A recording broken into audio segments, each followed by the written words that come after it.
Hello दोस्तों, मेरा नाम है रुपेश कुमार महतो और आपका हमारे यूट्यूब चैनल में वेलकम है। यहाँ हम क्लास 12th जियोलॉजी का आज एक इम्पोर्टेंट क्वेश्चन को लेकर आए हुए हैं, जिसमें हम वीडियो बना रहे हैं आग्नेय चट्टान की उत्पत्ति, विशेषता और आर्थिक महत्व के ऊपर। तो चलिए इस क्वेश्चन का आंसर हम लोग देखने का प्रयास करते हैं। तो इसका अंग्रेजी में है ट्रांसलेट की describe the origin, characteristics and economic significance of igneous rock. Igneous rock यानी आग्नेय चट्टान की उत्पत्ति, ओरिजिन, कैरेक्टरिस्टिक्स इसकी विशेषता और इसका आर्थिक महत्व यानी इकोनॉमिक सिग्निफिकेंस के बारे में आपको लिखना है। तो चलिए यहाँ पर हम लोग इसके आंसर को देखते हैं कि इसका आंसर सबसे पहले 3 पार्ट में है। तो इसको 3 पार्ट में हम लोग आंसर को लिखने का प्रयास करेंगे ताकि इस क्वेश्चन में आपको फुल मार्क्स मिले। ठीक है, तो इस तरह से देखने वाले परीक्षक को भी आपको नंबर देने में हिचकिचाहट ना हो। ठीक है, तो सबसे पहले हम लोग देखते हैं आग्नेय चट्टान की उत्पत्ति पर हम लोग डिस्कस करेंगे। तो आग्नेय चट्टान का निर्माण जो हुआ वो मैग्मा के ठोसी भवन से हुआ है, यानी मैग्मा जो पृथ्वी के नीचे जो गर्म लावा है उनका ठंडा हो जाने के कारण आग्नेय चट्टान की उत्पत्ति हुई। तो चाहे इनका निर्माण भूगर्भ के नीचे हुआ हो या भूतल पर हुआ यानी पृथ्वी के नीचे हुआ हो, चाहे पृथ्वी के ऊपर हुआ हो, तो इनका निर्माण मुख्य रूप से मैग्मा के ठोसी भवन से हुआ है। ठीक है, इन्हें प्रारंभिक चट्टान कहा जाता है। आपको ऑब्जेक्टिव में पूछ सकता है कि प्रारंभिक चट्टान किस चट्टान को कहा जाता है, तो आग्नेय चट्टान सर्वप्रथम, क्योंकि भूपृष्ठ के निर्माण में सर्वप्रथम इन्हीं चट्टानों का निर्माण हुआ है। ठीक है, इसलिए इन्हें कौन सा चट्टान कहा जाता है, इसलिए इन्हें प्रारंभिक चट्टान कहा जाता है। ठीक है, तो अब हम लोग देखेंगे कि जो आग्नेय चट्टानों का निर्माण जो है ना वो 2 तरह से हुआ है। ठीक है, तो पहला तरीका क्या है कि ज्वालामुखी उद्गार के समय जब मैग्मा ऊपर की तरफ अग्रसर ना होकर यानी ऊपर की तरफ ना निकलकर धरातल के अंदर ही ठंडा होकर जम गए। जब ज्वालामुखी विस्फोट हो रहा था तो उस समय लावा को ऊपर आ जाना चाहिए था, लेकिन यदि वो लावा ऊपर नहीं आया और नीचे ही रहकर ठंडा होकर ठोस बन गया तो उस तरह से निर्मित चट्टान को हम लोग आग्नेय चट्टान कहते हैं। तो इस तरह से एक तरीका क्या हुआ कि पृथ्वी के नीचे बना। तो इस तरह से निर्मित चट्टान का उदाहरण क्या है, ग्रेनाइट चट्टान, ये सब आग्नेय चट्टान का प्रकार है। ठीक है, बैथोलिथ, फैकोलिथ, डाइक, सील, तो ये सब धरती के नीचे बने। ठीक है, अब हम लोग दूसरा तरीका जिससे आग्नेय चट्टान का निर्माण हुआ, तो जब मैग्मा तरल और तप्त अवस्था में, मैग्मा यानी लावा बहुत गर्म होता है, तरल होता है, तप्त होते हैं। ठीक है, तो उस समय जो धरातल के ऊपर आकर जमकर ठोस बन गए, तो जब ये धरातल के ऊपर आकर ठोस बन गए तो इस तरह से जो चट्टान का निर्माण हुआ उन्हें आग्नेय चट्टान कहते हैं। तो इस तरह से आग्नेय चट्टान का निर्माण धरती के ऊपर भी हुआ और इस तरह से इनका प्रकार है बेसाल्ट, ग्रेबो और ऑब्सिडियन नामक चट्टान। ठीक है, तो ये धरती के ऊपर बने।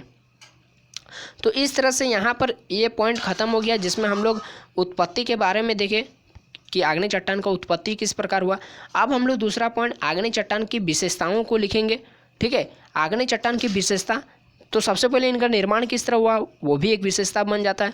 तो इनका निर्माण ज्वालामुखी क्रिया भूगर्भ में ही मैग्मा के जमने से हुआ है। ठीक है, ज्वालामुखी क्रिया एवं भूगर्भ में ही मैग्मा के जमने से होता है। ठीक है, ये पहला विशेषता। दूसरा कि आग्नेय चट्टान अत्यंत कठोर होती है। तीसरा क्या हो जाएगा कि आग्नेय चट्टान में रवा और दाना पाया जाता है, यानी ये रवेदार और दानेदार होते हैं। इनमें जीवाश्म नहीं पाया जाता, यानी इनमें जीवाश्म ईंधन जैसे कोयला, पेट्रोलियम ये सब नहीं पाए जाते हैं। ये परत विहीन होते हैं, यानी बहुत सारे चट्टान जिस तरह परतदार होते हैं, एक परत, 2 परत, परत पर परत से मिलकर बने होते बहुत सारे चट्टान, लेकिन आग्नेय चट्टान परतदार नहीं होते, ये परत विहीन होते, इनमें परत नहीं पाया जाता है।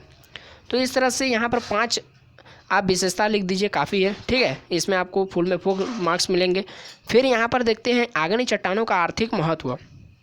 ठीक है, हमने उत्पत्ति देख लिया, हमने विशेषता देख लिया, अब हम इसके आर्थिक महत्व पर विचार करेंगे। ठीक है, तो आर्थिक दृष्टिकोण से आग्नेय चट्टानें काफ़ी ज़्यादा महत्वपूर्ण है। तो कैसे महत्वपूर्ण है हम लोग देखेंगे कि उद्योगों को अर्थव्यवस्था की रीढ़ कहा जाता है। आप तो जानते हैं कि उद्योग ही किसी देश की अर्थव्यवस्था की रीढ़ होती है। ठीक है, इनमें तांबा, सोना, चांदी, सीसा, जस्ता, लोहा जैसे खनिजों का प्रचुर इस्तेमाल किया जाता है। ठीक है, कच्चा माल के रूप में इनका इस्तेमाल किया जाता है, इन सारे खनिजों का, है ना। और आग्नेय चट्टानों में इन सभी खनिजों का विशाल भंडार मौजूद है और जो उद्योगों के लिए ज़रूरी खनिज है वे सारे आग्नेय चट्टान में पाए जाते हैं।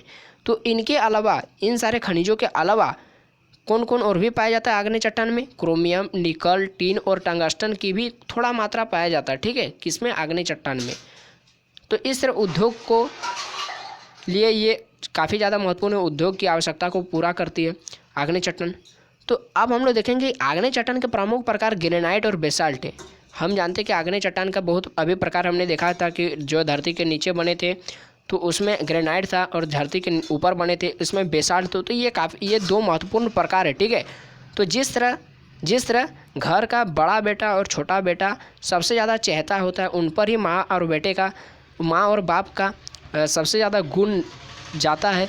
तो उसी प्रकार आग्नेय चट्टान का भी दो महत्वपूर्ण प्रकार ग्रेनाइट और बेसाल्ट है। तो इस प्रकार आग्नेय चट्टान का प्रमुख जो खनिज होगा वो ग्रेनाइट और बेसाल्ट चट्टान में ही पाया जाएगा।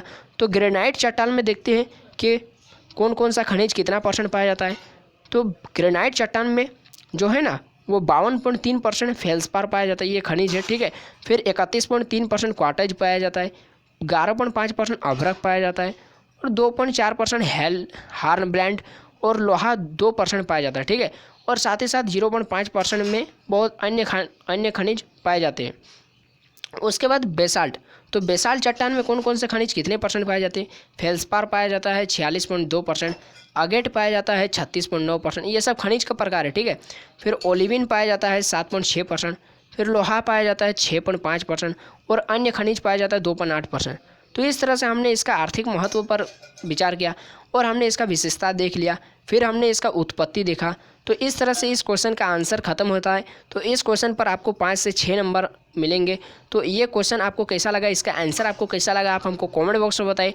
यदि आंसर आपको समझ में आया तो लाइक कीजिए, वीडियो को अपने दोस्तों में शेयर करना मत भूलिएगा और हमारे चैनल को प्लीज़ सब्सक्राइब कर दें ताकि इस तरह के वीडियो आपके लिए और भी हम वीडियो बनाते रहें। तो अभी के लिए इतना ही, धन्यवाद। जय हिंद, वंदे मातरम।